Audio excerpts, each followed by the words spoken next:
right, Steven. Adam? Andrew. Steven? Andrew? Pasta. Pasta. Pasta is a dish, an ingredient. It's strands. Long, flat, short, round, stabbed, Stuffed, filled, sauced up. rolled, extruded. Extruded, yeah. Yeah. That's a good word. Pasta is one of the culinary icons of Italy, but it's also made its way into so many different culinary traditions. In this video, we're gonna be visiting 3 restaurants, none of which make traditional Italian pasta. Oh, but we're still having good pasta. No, it's all ass.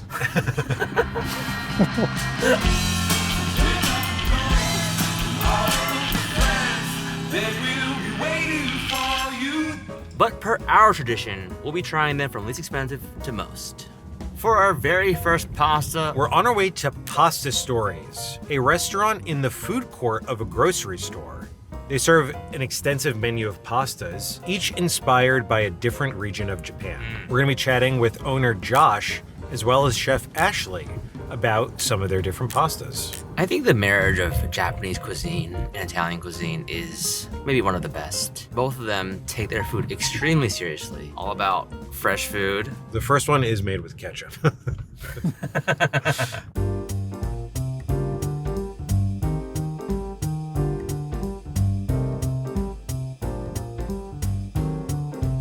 What kind of restaurant is Pasta Stories? Pasta Stories provide Japanese pasta. Each pasta represents the feature of each region. So each region has a story. Through the pasta, I want American people experience Japanese taste and culture. What's the most classic pasta on the menu? And Napolitan. Napolitan pasta started from Yokohama. I am 62. People like You're my 62? 62. Wow. Yes.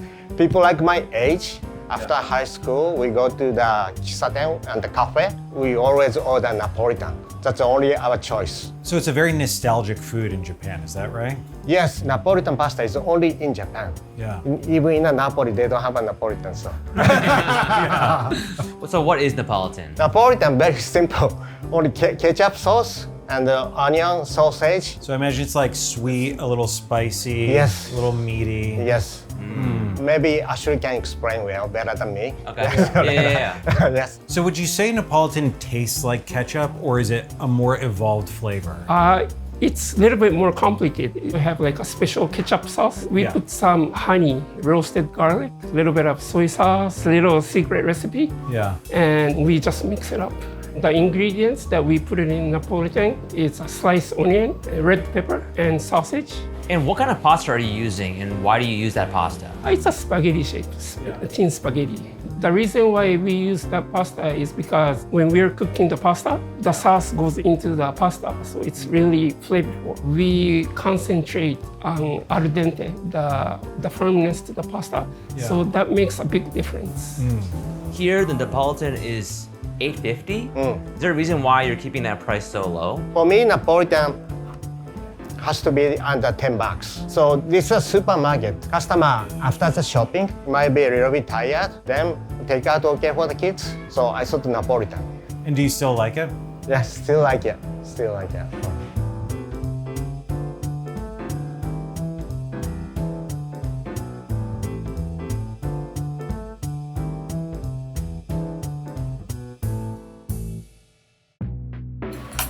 Thanks so much. Okay. There's nothing like eating food in a grocery store. The tones of food being checked out. Yeah. Well, it's getting Pitter-patter. checked into my mouth.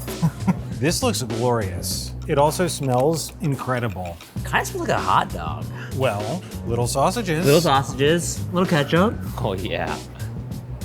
That looks great. Cheers.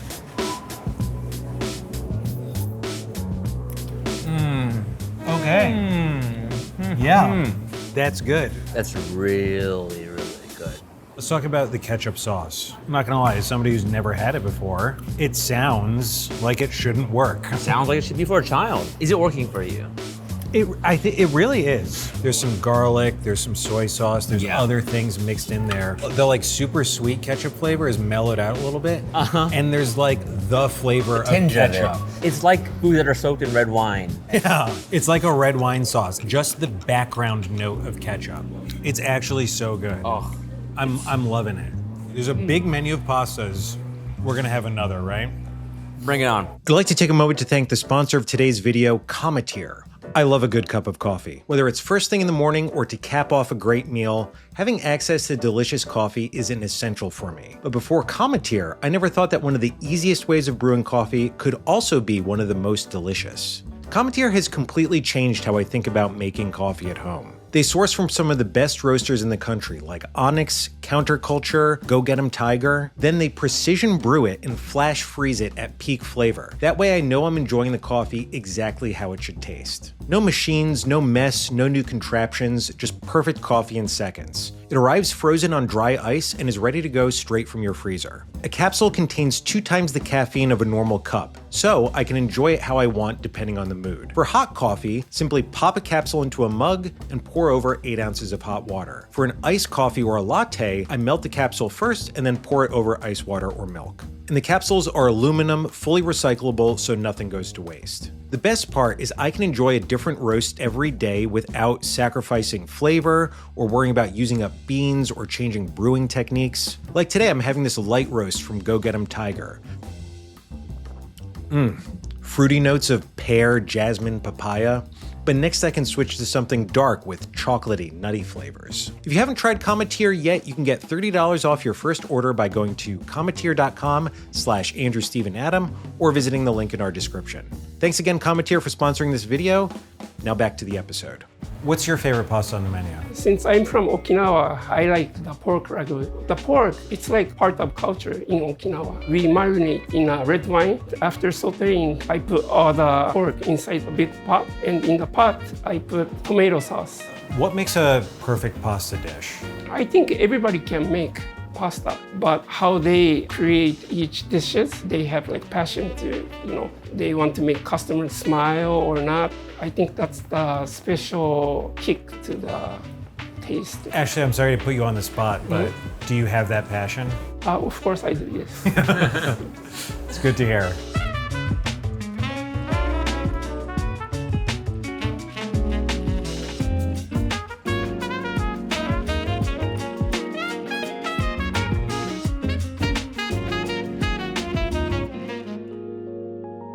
Whoa.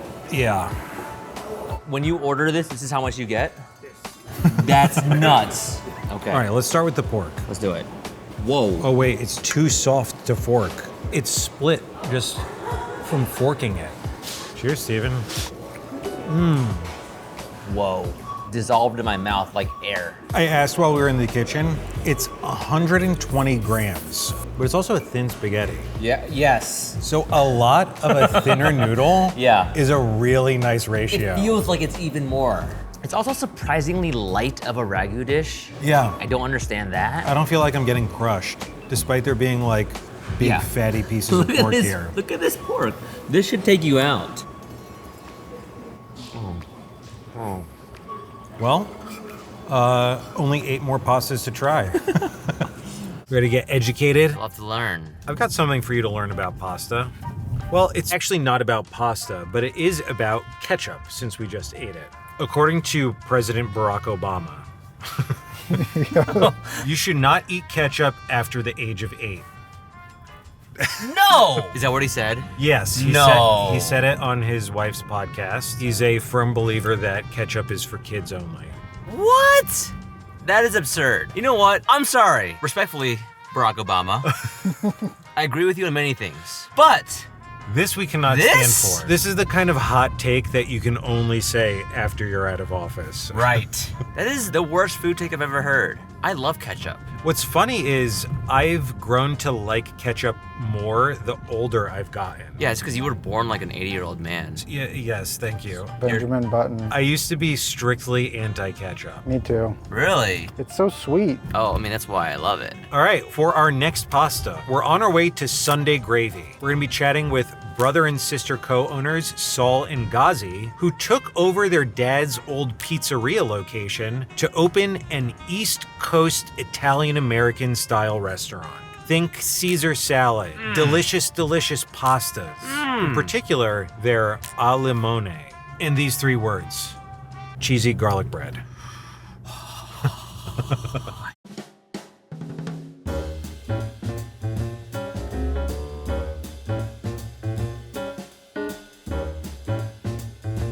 Siblings. Siblings, yeah.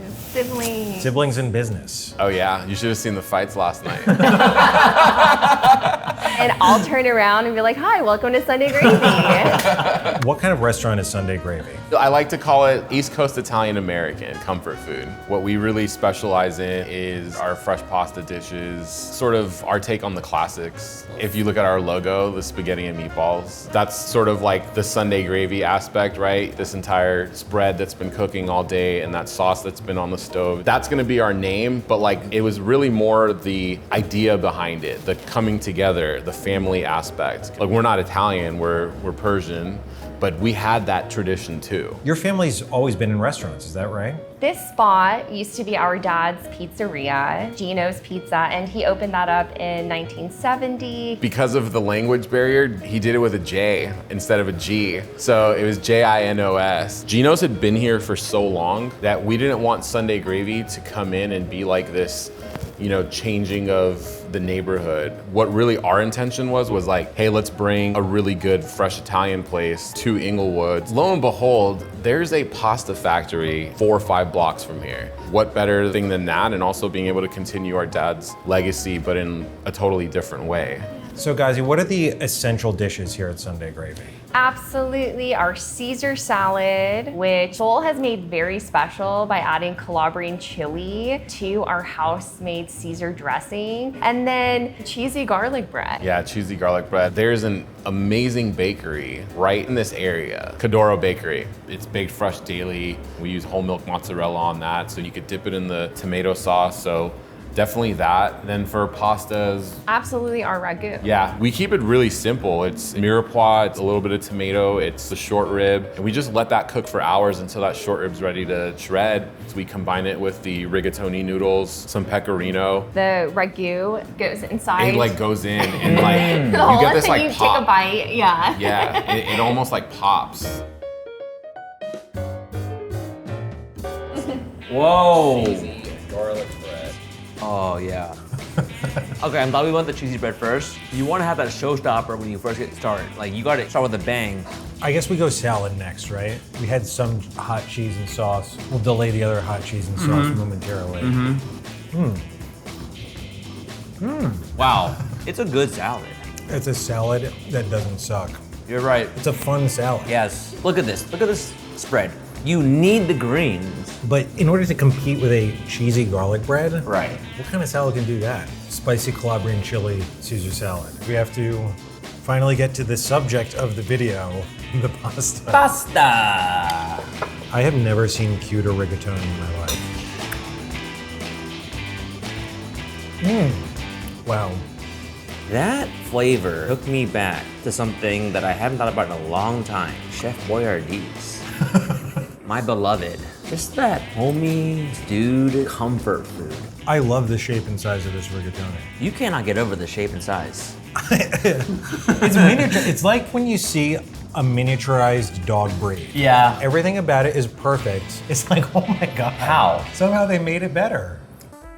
We do this a la limone, which has become one of our runaway hits. To build the sauce, we start with toasted black pepper, get that fragrance out, and then we kill it with the pasta water to stop the pepper from burning. Just a touch of cream. Then we go in with our cheeses. Grana Padano, and we use pecorino. A little bit of our house lemon oil, which we make from all of our lemon peel. Build that sauce. At the same time, our pasta's cooking. So we use bucatini for that. The bucatini is not like what you buy in stores, right? Yeah, so it's not as long. It's a little little bit thicker, and then it's got the hole in it, but it's also sort of pressed a little bit flat. This is the traditional bucatini. And once that sauce comes together, we go in with some fresh lemon juice, fresh chopped basil, and then the serranos, which bring that fresh heat to it and really, really balance well with that citrus and the acidity of the lemon in such a cool and just magical way. That looks like a special pasta. Cheers, Steven. Cheers. Yes. That was from the gut, by the way. I didn't plan that. Just kind of came out of me. So, the limone. We taste the lemon. You called? What? Limone. It's my. Oh, the Steven Limone? Limone. The taste is unreal. The flavor is giving me range. Like it's like, oh, you can play an emotional character, but you can also play a singing character. Well, you know who got me actually recently? Zendaya. You know, the circus movie, The Greatest Showman. Nobody's seen it. Okay, so, what? I've seen it. Great movie, I cried. And then she was like in Spider-Man, and we're like, wait, whoa, she can play like this down-to-earth high schooler? I think I know what you mean, because the flavor of this is very Alfredo-like. It's rich, but with the lemon and the spice and the herbs, you are getting that full, hello, this is spicy and light, but also cheesy, creamy goodness. Yeah, the comforting side of things. Yeah. Challengers. Okay. How about that Sunday gravy? Oh man, it's just like definition of comfort food. Yeah. It's like when they talk about food hitting the spot, that is that food. Yeah, where's the spot, by the way? Mine's like right in the middle of my belly. Mine is I here. don't like this. Mine is here. It tingles in the cheeks.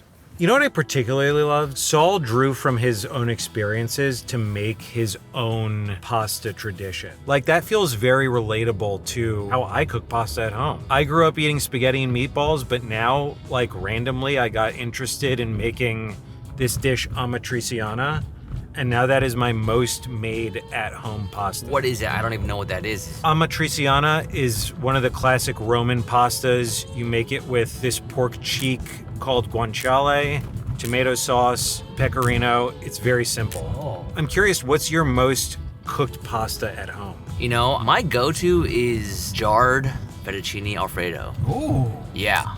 okay. My mom used to make it as a kid, and I just throw some shrimp in there, and you're just good to go. I'm down. Adam, do you have an answer? After having gone to Pasta Sisters, I started making basically their lasagna. Oh. So every Christmas I go home and make lasagna with meat sauce and bechamel, Parmesan cheese. Wow. Damn.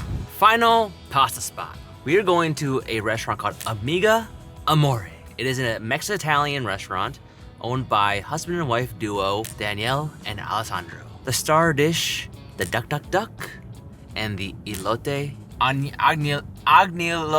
Agnolotti. Just throw away that G. Agnolote. Elote, agnolotti. Oh my goodness, this is Italian is so hard. Elote. Well, that's Spanish.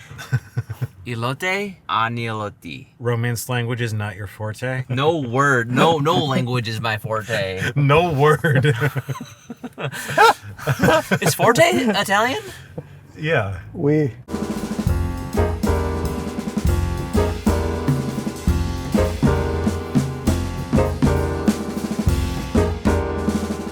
So first off, Amiga Amore, what kind of restaurant is this? Mex-Italian. It is truly our story on a plate and in a restaurant. I am Mexican, he is Italian, so it began like I always say, Amiga Amore, friendship and lover. So it began as a friendship and we weren't friends that long. So you both have a background in restaurants? Yes, I grew up in a restaurant in Italy, family-owned restaurant, so I grew up front of the house. I would never really wanted to cook. I became his chef. It was like a small little Italian restaurant. That's where I learned how to cook Italian food. Did you learn Italian cooking directly from his Yeah. mother? Wow. Best teacher. So I'm curious, when did the idea for this restaurant start? That's a funny question. When she realized that I didn't like Mexican food. So I went from New York to LA. You know, here is basically Mexican food everywhere. And we were going out and then I get home and I ordered a pizza, ordered a pasta. She like, what's wrong? And then eventually she realized that I wasn't a big fan of Mexican food in general, just because growing up in Italy, there's no Mexican food, right? Right. You both are married, right? Yeah. Yes. So imagine your spouse Oh, yeah. having the dinner with you and then being like, great, I'm so happy that you enjoyed that, honey. I'm gonna go get my dinner. Yeah. He became my project, really. Yeah. She said, okay, I need to conquer the Mexican food fear and became actually a Mexican food lover. And Yeah. actually kind of am now, like I love the flavors, and that was it. So pasta was your Trojan horse to get Mexican Yes. flavor into your Correct. palate. How are you integrating Mexican flavor in Italian food? So our first dish I created for him was the elote agnolotti because he told me he didn't like corn. So corn is Yeah. our base, and so I basically said if I put corn into pasta, let's see how he likes it. Yeah. Our cultures really care about these two things, right? Masa and pasta. When like his mom taught me, it was so reminiscent of me with my grandmother making masa. So Alessandro, what is an agnolotti? Agnolotti is a filled pasta. In Italy, it can be filled with anything really, from meat, cheese, like depending where you go, is different. Yeah. But in this case, it's filled with corn. And then there's a cotija cheese or metain that we make in house, and finger limes. So we call it street corn pasta. I think that his biggest like bravo moment is when Italians do come in here and then they go, bravo, bellissimo. Oh, yeah. I am particularly excited for this pasta. Cheers. Steven. Andrew, that's crazy good. That's crazy good. That's crazy good. That's like, it's like obviously that tastes good. No, You know? but it's not obvious. I love shrimp, beef, pork. This is none of those. So you're saying because it's the vegetable pasta, you didn't think it would be so good? Yeah. Sorry, but yes. In general, what do you want on pasta? You're getting that sweet corn filling. Yeah. The tang of the cheese, the lime, the chili on top, and it's all swimming in brown butter. So you just said what it is in the most eloquent manner. Okay. I'm gonna say it in the least eloquent manner. I'm ready. If pizza rolls were served at a 5-star restaurant. Yeah, they are kind of pizza roll like. Yeah. You know my favorite part was the way it burst in my mouth. Yeah. It was oozy. Yeah. Look at that. That's the filling right there. I mean, the filling is very similar to any pasta that you've had that is filled with like ricotta and cheese. It's the same texture basically, but here it's corn. Corn. A little bit of sweetness in a pasta makes a lot of sense. Yeah. Is that other dimension of balance that is not often represented. Corn is good. Yeah, corn is so good. It's so good, and yet people give it a bad rap. They say it's corny. Do you have a favorite dish on the menu? Well, right now it's duck, duck, duck. Yeah. What is that dish? It's a braised duck carnitas that she does with a lot of particular ingredients in it. At the beginning of Amiga, we never flavored any dough. And then I realized, why don't I flavor like every single dough? So the duck, duck, duck one has epazote and parsley. And what is epazote? So epazote is a Mexican herb. It's very similar to the way that we use parsley. So it's usually like cut into things, but it's also really main ingredient when we cook our frijoles or beans, because epazote has probiotic qualities that actually cut the beans from giving you so much gas. Oh, wow. And what is the specific flavor of epazote? It's herby, it's very herbaceous, it's more than parsley, and then it gives off this like slight flavor of something not so in the kitchen. Yeah. I like that. Like gasoline, or I think that you said. Reminds me of a model airplane paint. But it does. But once you get past like that, or it's in something, it actually adds such a great flavor. This exact noodle is linguine. We started off me making all of our pastas in hand, without machines, without anything. As much as I love that, carpal tunnel came into play. So we got the pasta extruder. It's been so helpful. We start with the duck carnitas, the duck legs marinated in oranges, Coca-Cola, and then my Italian ingredient is Peroni beer. It's got some broccolinis, and he has a duck gravy, so it really has a lot of flavors in it. And really depth and make you feel like, oh my god, this is a good plate of pasta. Like when you finish, you're like, I want a little more. Duck egg yolk cured that she shaves on top, and then there is a duck's crispy skin. So it's like a lot of ducks, but it reminds me very much of one of my favorite pasta that I had back home. I think that's my favorite right now. All right, Steven. The final pasta. Duck, duck, duck. Oh my god. Oh my god. Oh my god. Wait, that's insane. Yeah, hell yeah. All right, Steven, hurry up. Yeah. Cheers. All right, cheers. Dude. Okay. Okay. The epazote in the noodle is very subtle, but it adds like the way that an herb can be spicy. You taste that in the noodle, and it kind of like lifts up the duck.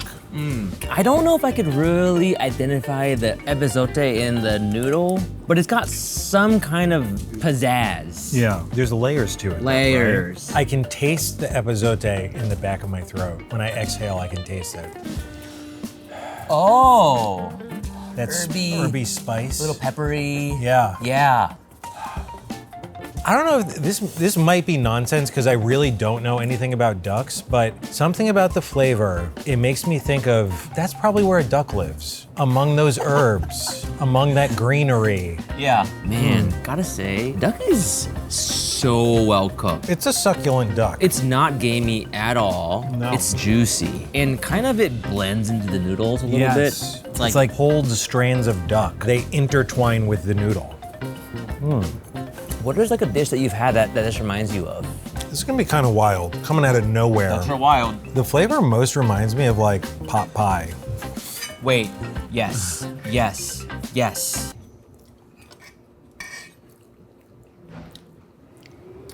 It does taste like chicken pot pie. Okay, Steven, favorite pasta of the episode? I know my answer. Amiga Amore. Really? Yeah. Look, I freaking love Sunday Gravy. In fact, I'm gonna be eating there a lot. So if you wanna find me, go to Sunday Gravy. But Amiga Amore, there was something so special. Maybe it was the romance of it. I have a soft spot for marriage foods. And you know, Mexican food and Italian food, they don't often come together. It's not something that you typically see, but she does it perfectly. I loved it. It was amazing. It was the best. Amiga Amore, that's my winner. Nice. What about you, Andrew? My favorite was Sunday Gravy. Oh, wow.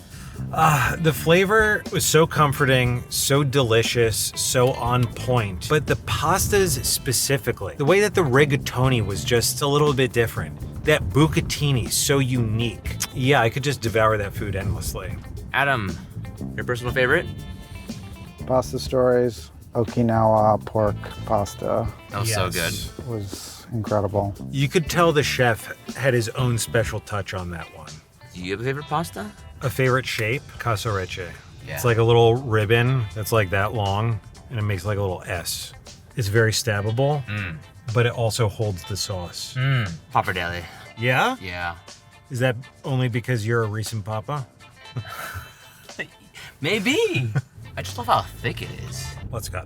Subscribe, should I say What's that real your quick? baby's favorite pasta? When do babies Yeah. start eating pasta? Solid at 6 months. Can we cut? Because this is just runtime that's Oh, gonna okay. bore.